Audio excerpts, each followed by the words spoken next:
မင်္ဂလာပါရှင်ကျမတို့ channel ကနေနောက်ဆုံးရရှိထားတဲ့သတင်းသစ်များကိုတင်ဆက်ပေးပါရမယ်ပထမအဦးဆုံးစကိုင်းကစစ်ပေးရှောင်းတွေကိုစေအုပ်စုကငွေကျပ်6000ထောက်ပံ့ကရွေးကောက်ပွဲမှာမဲမထည့်မနေရလက်မှတ်ထိုးခိုင်းတဲ့သတင်းကိုတင်ဆက်ပေးပါမယ်စကိုင်းမြို့ပေါ်ကိုလာရောက်စစ်ပေးတိမ်းရှောင်နေကြတဲ့အသက်16နှစ်ပြည့်ပြီးဒေသခံပြည်သူတွေကိုစေအုပ်စုက3လစာငွေကျပ်6000ထောက်ပံ့ပေးစီယုံပြီးလာမယ့်ဒီဇင်ဘာလမှာကျင်းပမယ့်ရွေးကောက်ပွဲမှာမဖြစ်မနေမဲလာထည့်ကြဖို့လက်မှတ်ထိုးခိုင်းနေတယ်လို့ဒေသခံတွေကပြောပါတယ်စကိုင်းမြို့နယ်တွေကကျေးရွာတွေကိုစေအုပ်စုကစစ်ကြောင်းထိုးစီးနှင်းလူရဲ့မိရှို့ခဲ့တာကြောင့်တောင်းနဲ့ချီတဲ့ဒေသခံပြည်သူတွေဟာတောတောင်တွေထဲမှာစစ်ဘေးတိမ်းရှောင်နေကြရသလိုစကိုင်းမြို့ပေါ်ကိုတွားရောက်စစ်ဘေးတိမ်းရှောင်နေကြရသူတွေလည်းအများအပြားရှိနေတာဖြစ်ပါတယ်။စကိုင်းမြို့ပေါ်ကိုစကိုင်းမြို့နယ်တွေကစစ်ဘေးရှောင်ပြည်သူတွေအပြင်ဝက်လက်မရယာစတဲ့မြို့နယ်တွေကပြည်သူတွေပါလာရောက်စစ်ဘေးတိမ်းရှောင်နေသူတွေအများအပြားရှိနေတယ်လို့လည်းဒေသခံတွေကဆိုပါတယ်။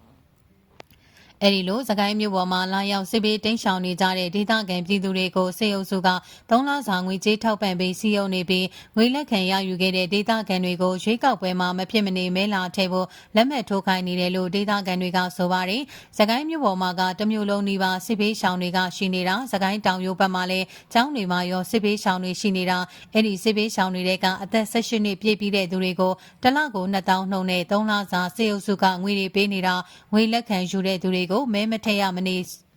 မဲမထည့်မနေရဆိုပြီးတော့လက်မှတ်ထိုးခိုင်းပြီးမှငွေထုတ်ပေးတာငွေယူတဲ့သူတွေအများစုကအသက်ကြီးတဲ့အဖွားကြီးတွေအများဆုံးတွေ့ရတယ်ဟုစကိုင်းမြို့ကန်တူကပြောပါတယ်စကိုင်းမြို့ပေါ်ကစစ်ပေးရှောင်ပြည်သူတွေကိုစေအုပ်စုကစက်တင်ဘာ29ရက်ကစပြီးရွေးကောက်ပွဲမှာမဖြစ်မနေမဲလာပေးဖို့လက်မှတ်ထိုးခိုင်းကငွေကြေးထောက်ပံ့ပေးနေတာဖြစ်ပြီးမနေ့ကစကိုင်းမြို့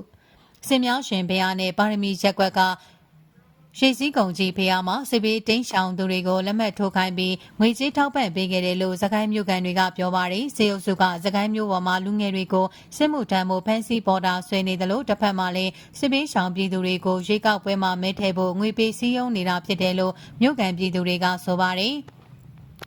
စကိုင်းမြို့နယ်မှာပြီးခဲ့တဲ့မတ်လကစတင်ပြီးအခုလစက်တင်ဘာအထိ9လကျော်ကာလအတွင်းကျေးရွာတွေကိုစေအုပ်စုစစ်ကြောင်းထိုးစီးနှင်းလူရဲ့မိရှို့ခဲ့ရမှာဒေသခံပြည်သူ60ကျော်အထိဖမ်းဆီးတပ်ဖြတ်ခံထားရပြီးထောင်ထဲချီတဲ့နေအိမ်တွေမိရှို့ဖျက်ဆီးခံထားရပါတယ်စေအုပ်စုကစကိုင်းရွှေဘိုကားလမ်းဘေးကကျေးရွာတွေဖြစ်တဲ့ရုံမင်ကန်ဝက်တဘုတ်တိချိုကုန်းပကံတူကြော်စီရရင်းမကျင်းလင်းတလူချိုင်းကြီးထန်းဘူးတော်ရွာတိဂျာမင်ကြီးစတဲ့ရွာပေါင်း10ရွာကျော်ကနေအိမ်ပေါင်းထောင်ထဲချီကိုမိရှို့ဖျက်ဆီးထားသလိုစကိုင်းနယ်မြောက်ချမ်းနဲ့အရှိချမ်းရှိတလိုင်းစင်ကိုင်းတောင်မြောက်ကင်းချောင်းမကြီးမင်းကုန်းတောင်ရွာရှာရောင်မေဇလီချောင်းလက်ပံစတဲ့ကျေးရွာပေါင်း10ရွာကျော်နဲ့စကိုင်းမြို့အနောက်ဘက်ကကျေးရွာတွေအပါအဝင်စုစုပေါင်းကျေးရွာ30ထက်မနည်းကိုစီးနှင်းလူရဲ့မိရှို့ဖျက်ဆီးခဲ့တယ်လို့ဒေသခံတွေရဲ့ပြောဆိုချက်အရသိရပါတယ်လက်ရှိမှာစေအုပ်စုရန်ကြောင့်စကိုင်းမြို့နယ်တွေကကျေးရွာပေါင်း90ကျော်ကဒေသခံတွေတောင်းနေချီပြီးတောတောင်ထဲမှာလာနေချီစစ်ပေးတိတ်ရှောင်နေရဆဲဖြစ်တယ်လို့စားနေရိတ်ကစေဝါအမိုးကအဝတ်ထဲဆောင်စတဲ့လူသားချင်းစာနာထောက်ထားမှုအကူအညီတွေလိုအပ်နေတယ်လို့စစ်ပေးရှောင်တွေကိုအကူအညီပေးနေသူတွေကပြောဆိုထားကြောင်းသိရှိရပါတယ်။